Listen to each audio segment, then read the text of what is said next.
ನಮ್ಮ ಮೂಡ 2 ತಿಂಗಳಾಯ್ತು. ಈಗ ಫುಲ್ 24 ಅವರ್ಸು ಅಲ್ಲಿ ಸೆಕ್ಯೂರಿಟಿ ಹಾಕಿದ್ರು. ಯಾಕೆ ಹಾಕಿದಾರೋ ಗೊತ್ತಿಲ್ಲ. ಈಗ ಸುರೇಶ ತಗೊಂಡೋಗಾಯ್ತು ಫೈಲೆಲ್ಲೂ ಏರೋಪ್ಲೇನಲ್ಲೇ ತಗೊಂಡೋಗ ಎಲ್ಲ ತಗೊಂಡೋದ್ಮೇಲೆ ಪೊಲೀಸ್ ಹಾಕಿ ಯಾರಿಗೆ ಹಾಕೋರೋ ಗೊತ್ತಿಲ್ಲ. ಇಟ್ಸ್ ಆಲ್ ರಿಡಿಕ್ಯುಲಸ್, ನಗೆಪಾಟ್ಲು. ಅದು ಏನು ಕಾಯಕ್ಕೆ ಹಾಕಿದಾರೋ ಗೊತ್ತಿಲ್ಲ. ಅದು ಬಿಲ್ಡಿಂಗ್ ಯಾರು ಹೊತ್ಕೊಂಡು ಬಿಲ್ಡಿಂಗ್ ಯಾರು ಹೊತ್ಕೊಂಡು ಹೋಗ್ತಾರೆ? ಛೇ ಛೇ ಛೇ ಛೇ ಛೇ ಛೇ.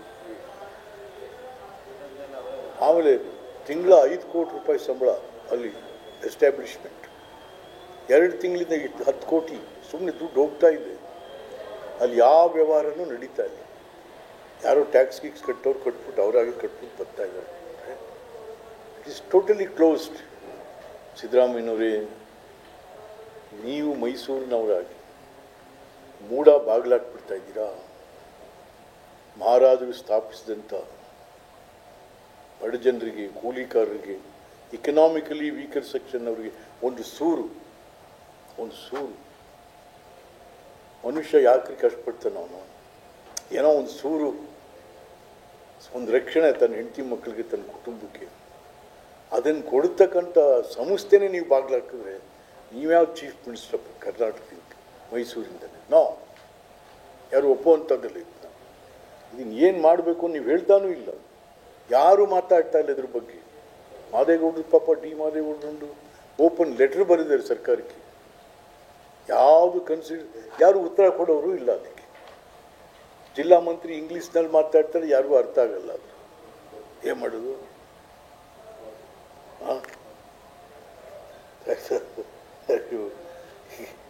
ಆಮೇಲೆ ಈಗ ನೀವು 1 ಮ್ಯಾನ್ ಕಮಿಷನ್ ಮಾಡಿದ್ದೀರಾ.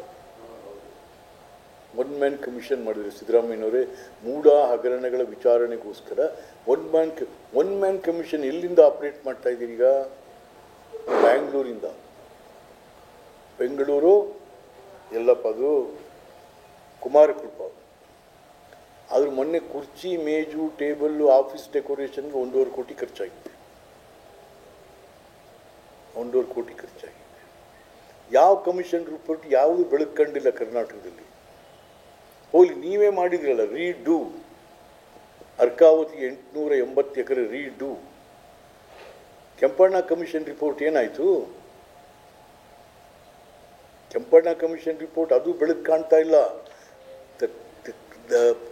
Kempanna is already submitted the report to the government.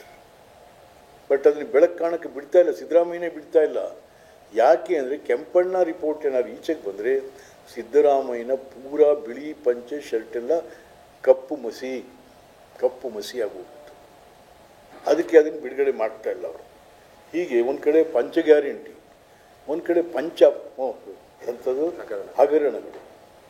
ಪಂಚ ಗ್ಯಾರಂಟಿಯ ಜೊತೆಗೆ ಪಂಚ ಹಗರಣಗಳು. ಯಾವ ಸೀಮೆದು ಒಂದು ಅರ್ಥ ಆಗಲ್ಲ ಅವರು. ಹಾಗಾಗಿ ಇದು ಇವತ್ತಿನ ದಿವಸ ನಿಮ್ಮ ಮುಂದೆ ಇದನ್ನು ಹೇಳ್ಕೋಬೇಕು ಅಂತಂತೇಳಿ ತಮ್ಮನ್ನು ಕರೆದಿದ್ದೀವಿ. ದಯಮಾಡಿ ಇದನ್ನು ಸಾರ್ವಜನಿಕರಿಗೆ ಸತ್ಯವನ್ನು ತಿಳಿಸ್ತಕ್ಕಂಥ ಕೆಲಸ ನಮ್ಮ ಮಾಧ್ಯಮಗಳ ಮೂಲಕ ಆಗಲಿ ಅಂತಂತೇಳಿ ತಮ್ಮನ್ನು ವಿನಂತಿ ಮಾಡ್ತಿದ್ದೀವಿ.